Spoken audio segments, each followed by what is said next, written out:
গামছার বন্ধুদের দেখে আমি যতখানি খুশি হয়েছিলাম, বঙ্গবন্ধুর সমাধিতে এসে গামছার সেই সমস্ত লোককে দেখে আমি তার চেয়ে অধিক পরিমাণে অসন্তুষ্ট হলাম। আমরা চেহারা দেখাবার জন্য টুঙ্গিপাড়ায় আসি নাই,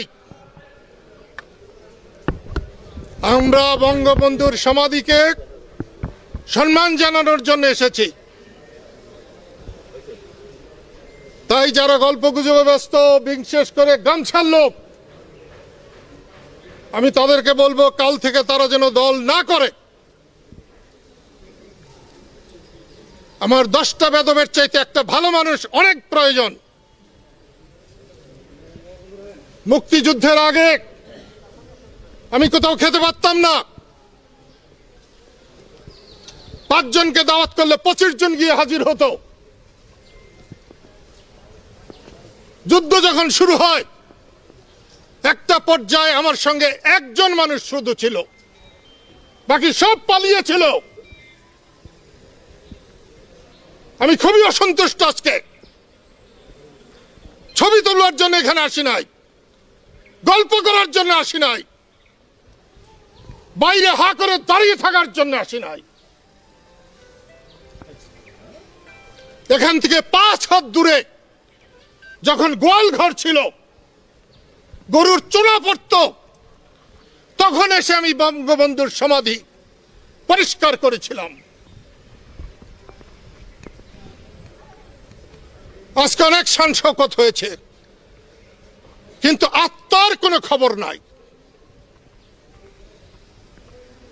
আমি আজকে এসেছি আল্লাহর কাছে প্রার্থনা করতে, আল্লাহ যেন বঙ্গবন্ধুকে তার সম্মান দেন। বঙ্গবন্ধু বাংলাদেশের পিতা,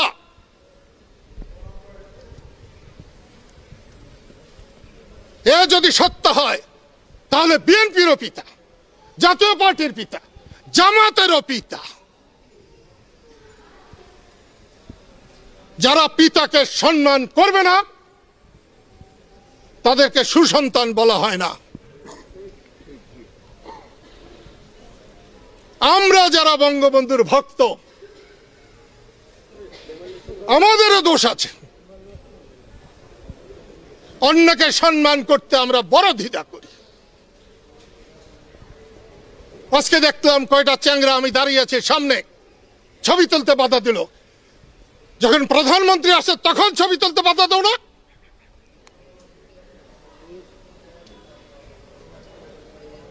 সম্মান করতে শিখো।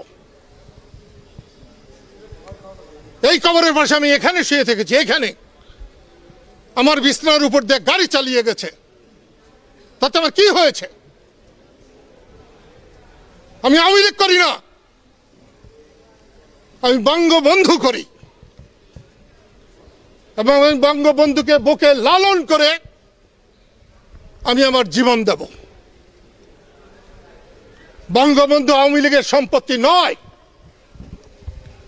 বঙ্গবন্ধু বাংলাদেশের সম্পত্তি, বাংলাদেশের সব মানুষের সম্পত্তি।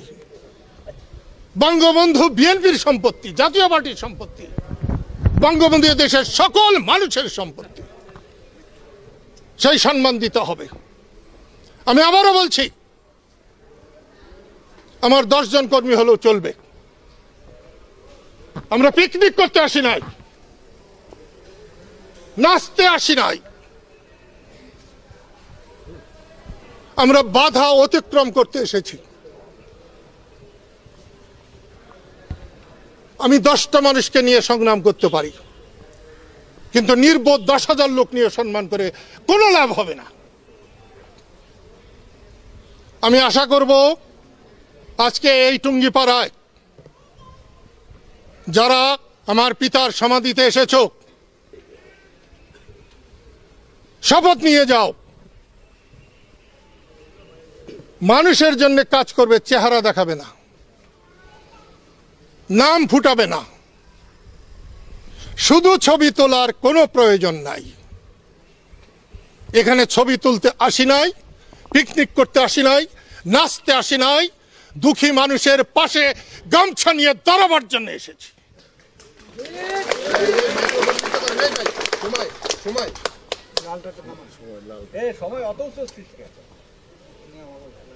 এই যে সাংবাদিক বন্ধুরা ক্যামেরা নিয়ে বসে আছে, এর প্রতি আমার কোনো বিক্ষোভ নাই, কিন্তু এক মুহূর্তের জন্যও কোনো আগ্রহ নাই। আল্লাহ যদি আমাকে রহম করে তাহলে কোনো ক্যামেরা লাগবে না। আল্লাহর ক্যামেরার উপরে কোনো ক্যামেরা নাই। আমি চাই বঙ্গবন্ধুর প্রতি আল্লাহর দয়া ছিল বলেই আপামর জনসাধারণকে তিনি একত্র করতে পেরেছিলেন। আজকে আওয়ামী লীগ করলে বঙ্গবন্ধুর প্রেমিক, আর আওয়ামী লীগ না করলেই বঙ্গবন্ধু বিরোধী, এটা সত্য নয়। বঙ্গবন্ধু আজকে আওয়ামী লীগের কেউ না। বঙ্গবন্ধু বাংলাদেশের পিতা। বাংলাদেশে যারা বাস করবে বঙ্গবন্ধুকে পিতার আসনে তাদের গ্রহণ করতে হবে, না হলে তাদেরকে সত্যিকারের সন্তান বলবে না। আমি আবারও বলছি, এখানে খোলা মনে এসেছিলাম আমার নেতার মাগফিরাত কামনা করতে। আজকে এমন এমন আওয়ামী লীগের পাওয়া যায় যারা জান্নাতের বদলে বঙ্গবন্ধুর জাহান্নাম কামনা করে, এখনো তারা বেঁচে আছে। কেউ মোটা সোটা খেতে খেতে মোটা হয়েছে, সে বঙ্গবন্ধুর জান্নাতের বদলে জাহান্নাম কামনা করেছে। মরে যায়। এইভাবে আর যা কিছুই চলুক, দেশ চলতে পারে না। যারা বঙ্গবন্ধুর জাহান্নাম কামনা করেছে তাদেরকে কি দল থেকে বের করে দেওয়া হয়েছে? সেই মুহূর্তে বের করে দেওয়া উচিত ছিল, কিন্তু দেয় নাই।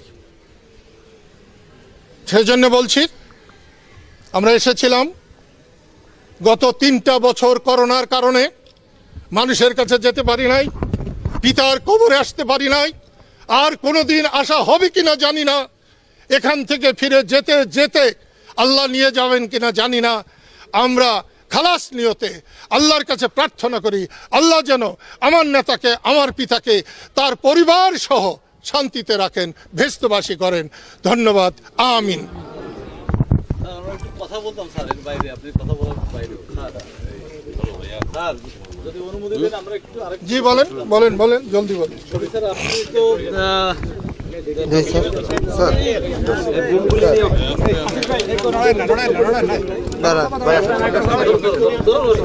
জি, আর সময় নষ্ট করেন না।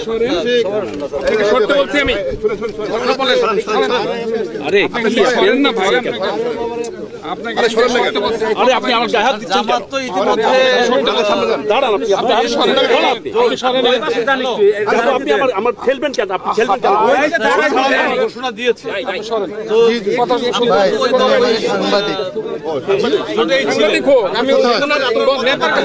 এই মাহুত তো আপনার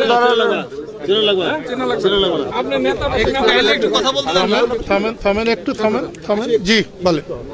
জামাত ইতিমধ্যে ঘোষণা দিয়েছে তারা বিএনপির সঙ্গে থাকবে না বা ওই জোটের সঙ্গে থাকবে না। আপনিও ওই জোটেই ছিলেন। কবে? কথা বলেন না।